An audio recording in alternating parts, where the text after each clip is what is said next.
करण्यासाठी आणि मुलाचं नाव ठेवण्यासाठी आपण आता पंढरपूरला जाऊ आणि म्हणून आवलीला सांगू लागले, धर्मपत्नीला सांगू लागले. गाडी बैल त्या ठिकाणी त्यांनी एका भक्ताकडून मागून आणली, गाडीत बसविलं सोयऱ्याला आणि सोयरा ते दररोज मुक्काम करत करत 2 दिवसात पंढरपुरात पोहोचले. त्या ठिकाणी पांडुरंगाला सात्वन केलं. आची मुतडे बांधुनी तया ठेविला कर, तो पर कोणची बाळाला पांडुरंग साज.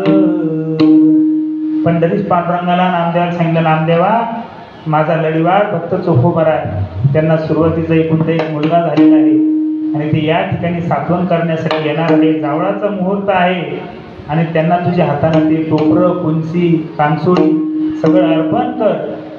आणि मग नामदेवरायांनी वडिलांना सांगितलं, बाबा माझ्या स्वप्नात पंढरीस पांडुरंग आले. पांडुरंगाने सांगितलं, का रे माझा लढीवाळ भक्त या ठिकाणी चोखोबरायाला एकुलता एक मुलगा पहिल्याच वेळेस झालेला आणि तो अशा प्रकारे या ठिकाणी येणार आहे, त्यांचं सात्वन आपल्याला करायचं आहे.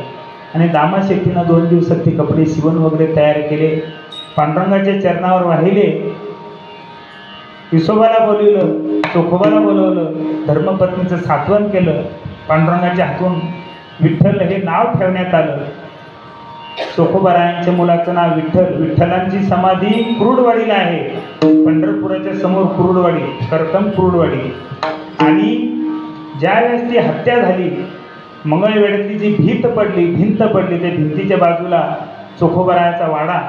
चोखोबाराय राहणारे मूळ विदर्भातले आणि म्हणून त्या ठिकाणी काही कामानिमित्त गेले, कर्मानिमित्त गेले आणि ते कर्म त्यांनी केलं आणि ते भिंती खाली पडून त्यांचा ज्यावेळेस गतप्राण झाले त्यावेळेस पांडुरंगाने नामदेवाला सांगितलं, का नामदेवा माझा लढीवाळ भक्त त्या ठिकाणी भिंतीत गुंतलेला आहे. आणि विठ्ठल विठ्ठल जे हाडं बोलू लागले ती फार मोठी कथा आहे आणि म्हणून असं त्यांनी त्या ठिकाणी वास्तव्य केलं. विठ्ठल नाव ठेवण्यात आलं. हळूहळू विठ्ठल लहानचा मोठा झाला आणि त्याच अशा प्रकारे जनाबाई एका दिंडीत लागून ज्यावेळेस पांडुरंगाच्या गाभाऱ्यात येतात आणि अशा प्रकारे नामदेवाच्या हातीरंगी टाळी वाहे नाद मृदुंगाच्या घाई, छनछना वाहे माझी मुक्ताई, छनछना वाहे माझी जनाई. आणि म्हणून जनाबाई त्या ठिकाणी वडील सांगतात की जनाबाई आपली आषाढीची वारी या ठिकाणी झालेली आहे, आपल्याला माघारी जावं लागते. आणि म्हणून जनाबाई सांगतात की आता तुम्ही कितीही प्रयत्न केला मी माघारी येणार नाही, मी या ठिकाणी राहणार आहे, पांडुरंगाची भक्त होणार आहे. आणि त्यावेळेस जनाबाईची दृष्ट सुरुवातीला नामदेवरायाच्या अंगावर पडते, नामदेवरायाची नजर जनाबाईकडे जाते. त्यावेळेस नामदेव म्हणतात किती कोमल साजेरी गोजेरी मुलगी आहे आणि या मुलीला कोण ठेवून गेला असं रावळात. मंदिर बंद करण्याची वेळ झाली, 5 वाजता मंदिर बंद होणार आणि आता ह्या मुलीला कोण येणार. आणि म्हणून ज्यावेळेस ते मुलीजवळ जातात तर साक्षात जनाबाई असते. जनाबाई सांगतात, महाराज माझे आई वडील गावाकडे असतात आणि म्हणून मी गंगापूरची रहिवासी आहे. गंगापूर हे माझं गाव आहे. मी या ठिकाणी आषाढीच्या वारीला आलेले आहे आणि मी माझ्या वडिलांना सांगितलं की तुम्ही चालल्या जा, मी ह्या राहुळात राहणार आहे. नामदेवराय म्हणतात, अगं वेडा जनाबाई हे सगळं ब्राह्मणांचं आहे, या ठिकाणी तुला थांबता येणार नाही, तुला भक्तीही करू देणार नाही, तुला राहायचं असलं तर बाहेर राहावं लागेल, तुला मंदिरात प्रवेश नाही. इतर समाजाला शूद्र क्षत्रिय या माणसाला प्रवेश नाही आहे. आमची सेवा आहे इथं म्हणून आम्ही इथं येणं जाणं करतो, ते पण पांडुरंगाच्या जवळ आम्हाला जायचा अधिकार नाही. आणि 10 फुटांना त्या ठिकाणी पांडुरंगाची भक्ती करतो. जनाबाई ढसढस रडतात. जनाबाई नामदेवाला सांगतात, महाराज तुम्ही साक्षात परब्रह्माचा अवतार आहे, तुमच्या हातून पांडुरंग पंढरीश परमात्मा दूध पितो, लोणी खातो आणि तुम्ही निश्चिम प्रकारे भक्ती करतात आणि मला भक्तीपासून दूर ठेवतात, हा कोणता विचार आहे तुमचा. नामदेवराय खाली मान घालतात. अगं जनाबाई हे तसलं नाही आहे, खायची प्यायची सर्व वांधे आहेत या ठिकाणी भेटत नाही, मधुकरी मागून खावं लागतं, शिळं पातळ खाऊन त्या ठिकाणी मिठाचा खडा गुळाचं पाणी पिऊन राहावं लागतं. तू कसे दिवस काढशील पुरी, तू माघारी चालल्या जाय, घराकडे जाय. जनाबाई हट्ट धरतात, जनाबाई जात नाही, त्या ठिकाणी थांबतात. आणि त्याच्यानंतर नामदेवराय जनाबाईला काकुलती येऊन जनाबाईचा अंगठा धरून करंगळी धरून ज्यावेळेस घरी नेतात ते नामदेवरायाची आई, वडील, नामदेवांची सगळा कुळ त्यांच्यावर प्रस्ताव तयार करतो आणि सांगतो की तुम्ही आपणच अगोदर 14 जण आहोत.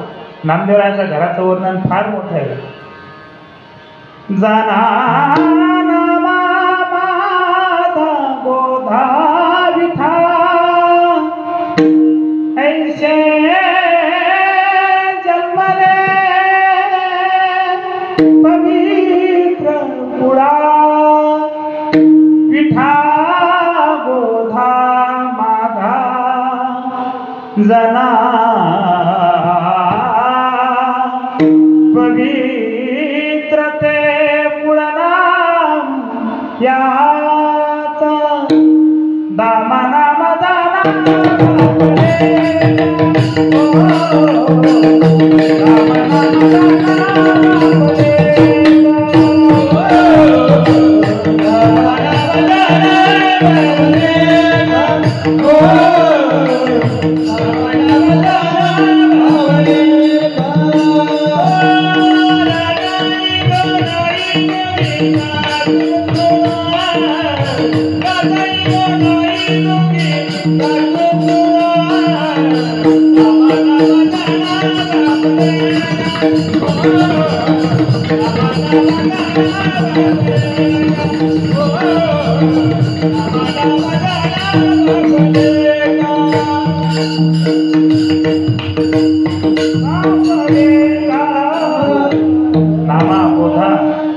नामदेव असे 14 जणांचा हा परिवार आहे.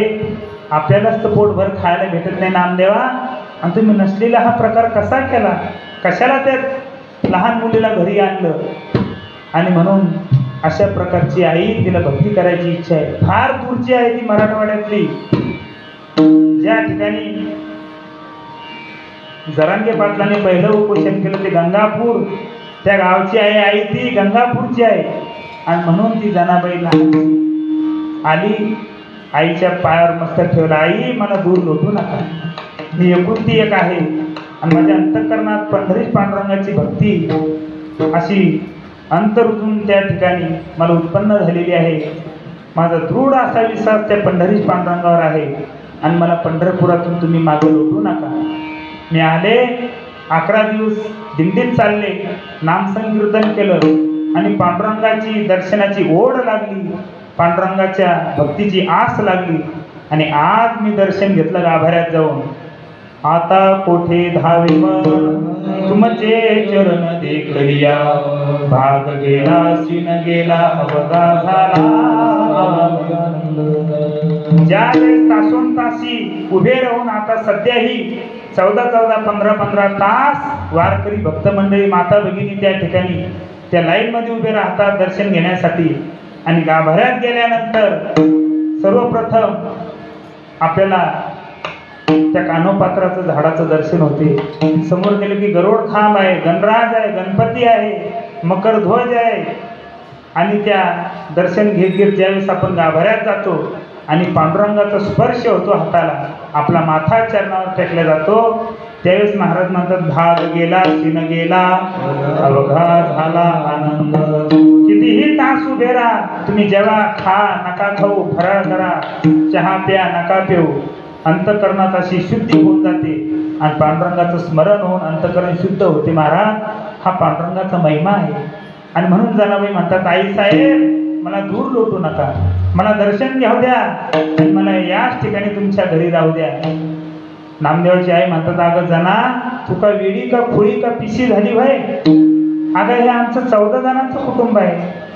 आमच्या घरातला एक व्यक्ती फक्त त्या राजाच्या दरबारी आहे आणि त्या ठिकाणी ते शिवण्याचं शिंपीचं काम करतात. नामदेव तो नुसतं फिरतो, ह्या ठिकाणावर त्या ठिकाणी, त्या ठिकाणावर त्या ठिकाणी जातो. माझ्या मुली घरीच आहे, विठा माधा गोधा, त्यांचे 4 मुलं, तेही सर्व घरी. तुला कोण खाऊ घालणार?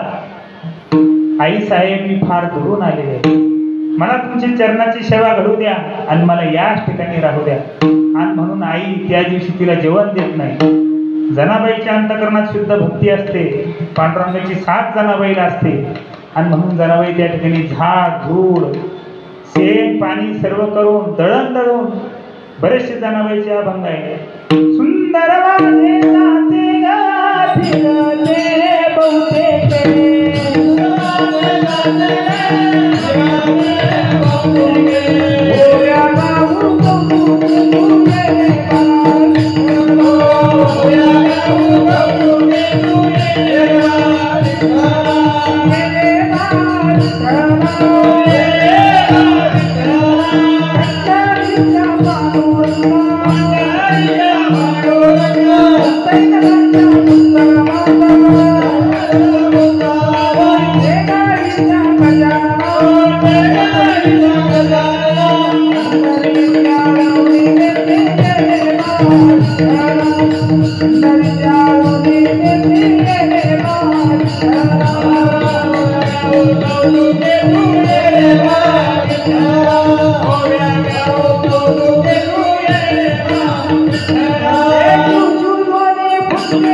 आणि म्हणून आई मला दूर लोटू नका, या ठिकाणी मी सगळे काम करीन, मी दळण करीन, झाडलोट करीन, पुंजा भरीन, पाणी आणीन, तुमचं सर्व या ठिकाणी मोलकरणीसारखे काम करीन, पण आई मला या ठिकाणी राहू दे ग.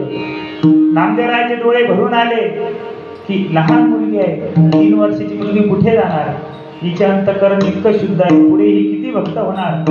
नामदेवराय सांगतात आई मी काम करतो लागेल, पण हिला माघारी जाऊ दे नको. रात्र झाली, अंधार झाली, कुठं जाणार ही मुलगी, बाहेर सगळा सुळसुळत आहे, चोरांचा धाप आहे, त्या ठिकाणी बडवे मंदिरात राहू देत नाही. ही पांडुरंगाच्या महाद्वारात राहील तर पुत्री हिला धरून येतील, लांडगे येतील, वाघ येतात, ही कुठं राहील. आणि म्हणून आई सांगते नामा मी 2-3 दिवस हिला ठेवते, पण हिला परत तू गाभाऱ्यात नेऊन घाल. नामदेवराय म्हणतात 3 दिवस निघाले आहे, आणि म्हणून त्या ठिकाणी पुष्टपाठ राहिलेलं जनाबाईंना खावं, रात्रात भजन करावं, गोधड्या शिवाव, त्या ठिकाणी नामदेवरायांनी भजन करावं. नामदेवरायांनी भजनातून अभंगातून पांडुरंगाला आळवाव आणि पांडुरंगाचं त्या ठिकाणी सात्वन करून जनाबाईच्या अभंगाला नामदेवरायाची जोड लागेल. नामदेवराय पुढे अभंग म्हणत जनाबाई इकडे लिहून ठेवत. हळूहळू काळ बदलत गेला, लहानचे मोठे झाले सर्व, आणि पांडुरंगाचा तो ध्यास करत करत जनाबाई अंतःकरण शुद्ध झाल्या. आणि ज्यावेळेस एक दिवसाचा प्रसंग आहे, जनाबाई त्या ठिकाणी पांडुरंगाला सकाळी 3:30-4:30च्या मुहूर्तावर उठवायला जायच्या आणि गेलेल्या भगवंताला आळवणीला हाक मारायच्या, आणि पंढरीश पांडुरंग त्या ठिकाणी जनाबाईच्या घरी जात्यावर दळू लागायला यायचे. असाच एक दिवसाचा प्रकार, दशमी दिवस, भाद्रपद शुद्ध पंचमी, आणि म्हणून षष्टीला यात्रा येणार, षष्टीला लोक येणार, एकादशीला भक्तमंडळी येणार, म्हणून दशमीला ज्या दिवशी दळण करायचं, आईनं सांगितलं जाना ही बोरी भरलेली आहे, इतकं दळून ठेव, तुला रात्रीचे 1 वाजो की 2 वाजो.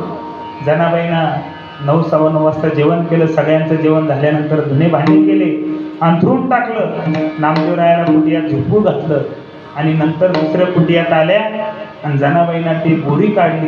आणि ज्वारीचं पीठ ज्यावेळेस दळू लागल्या ते भगवान पंढरीश पांडुरंग 1:30 वाजता बराबर जनाबाई जवळ हजर झाले.